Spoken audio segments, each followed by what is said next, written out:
اہل بیت رسول. دیکھیں نا نماز میں آپ ان پہ درود پڑھ رہے ہیں، اللہم صلی علی محمد وعلی آل محمد، صحابہ پہ نہیں پڑھ رہے. بعض اچھا اس سے نیکسٹ یہ کہ کہا جاتا ہے جی کہ درود صرف جو ہے وہ خاص حوالے سے کہا جاتا ہے جی اور امتیوں کے اوپر صلات نہیں ہے. اس اس سورہ بقرہ کے اندر اللہ تعالیٰ ارشاد فرماتا ہے وَلَنَبْلُوَنَّكُمْ بِشَيْءٍ مِّنَ الْخَوْفِ وَالْجُوعِ وَنَقْصٍ مِّنَ الْأَمْوَالِ وَالْأَنفُسِ وَالثَّمَرَاتِ وَبَشِّرِ الصَّابِرِينَ الَّذِينَ إِذَا أَصَابَتْهُم مُّصِيبَةٌ قَالُوا إِنَّا لِلَّهِ وَإِنَّا إِلَيْهِ رَاجِعُونَ. محبوب مومنوں کو بشارت دے دی اور کہہ دیجئے کہ ہم ان کو آزمائیں گے، بھوک دے کر، ڈر دے کر، مالوں میں، جانوں میں کمی دے کر، پھلوں میں کمی دے کر ہم ان کو آزمائیں گے. جو لوگ کہیں گے ہم اللہ ہی کے لیے ہیں اور اللہ ہی کی طرف ہم نے لوٹ کے جانا ہے، تو محبوب فبشر الصابرین الذین، ان کو بشارت دے دی. پھر آگے اللہ فرماتا اولئک علیہم صلوات من ربہم، یہ وہ لوگ ہیں کہ جن پر ان کے رب کی طرف سے صلوات ہے. یہ امتی ہیں نا جو اس معیار پر پورے اترتے ہیں، ان پر صلوات ہے. پھر سورہ توبہ کے اندر 11واں پارہ ہے، اس کے اندر 3 صحابہ کے بارے اللہ فرماتا ہے وَصَلِّ عَلَيْهِمْ، محبوب ان پر صلات پڑھ، کیونکہ ان صلاتک سکن لہم، اس لیے کہ محبوب تیرے صلات پڑھنے سے ان پر ٹھنڈ پڑ جاتی. یہ بھی امتی ہیں نا، تو امتیوں پر تو صلات ہے نا، رحمت ہے نا، اور خود اللہ نبی کریم علیہ السلام کو حکم دے رہا ہے. پھر 22واں پارہ ہے، سورۃ احزاب ہے، اس میں تو اللہ یہ ارشاد فرماتا ہے والذی یصلی علیکم وملائکتہ، اے میرے محبوب کے صحابہ، اللہ وہ ہے جو تم پر صلوات بھیجتا ہے اور اس کے فرشتے بھی تم پر صلوات بھیجتے ہیں. لِیُخْرِجَکُم مِّنَ الظُّلُمَاتِ إِلَى النُّورِ، تاکہ وہ تم کو اندھیروں سے نکال کر روشنی کی طرف لے جائے.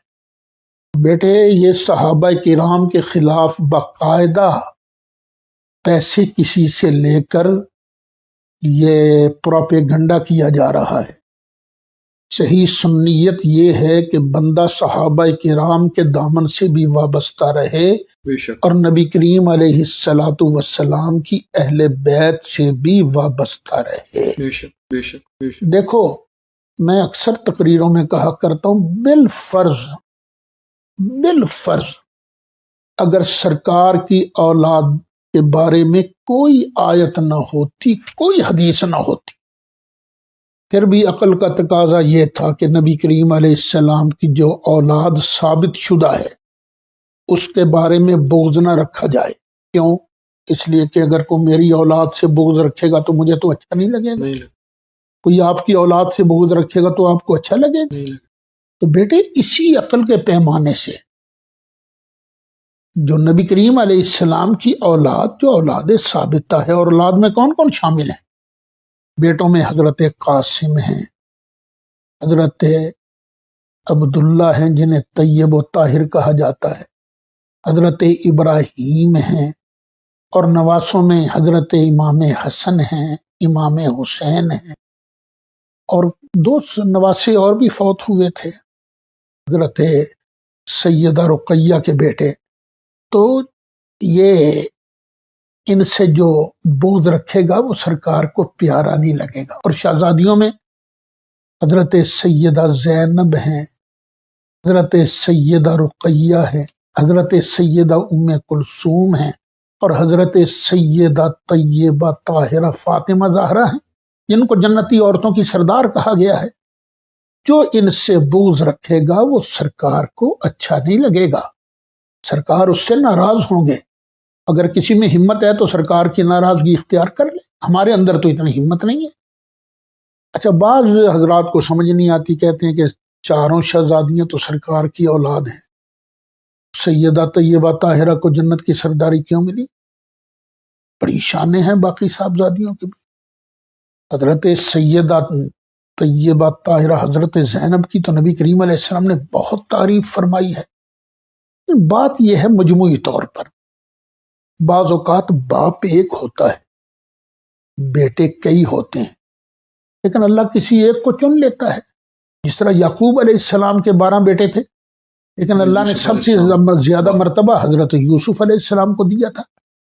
یہ چاروں شہزادیاں جنتی ہیں، چاروں شہزادیاں یہ ہمارے سر کے تاج ہیں، یہ ہماری آنکھوں کی ٹھنڈ ہیں، نور ہیں. لیکن جو مرتبہ اللہ تعالیٰ نے حضرت سیدہ طیبہ فاطمہ زہرا کو عطا فرمایا وہ کسی اور شہزادی کو عطا نہیں فرمایا. ہم سب کا ادب کرنے والے ہیں، سب کا احترام کرنے والے.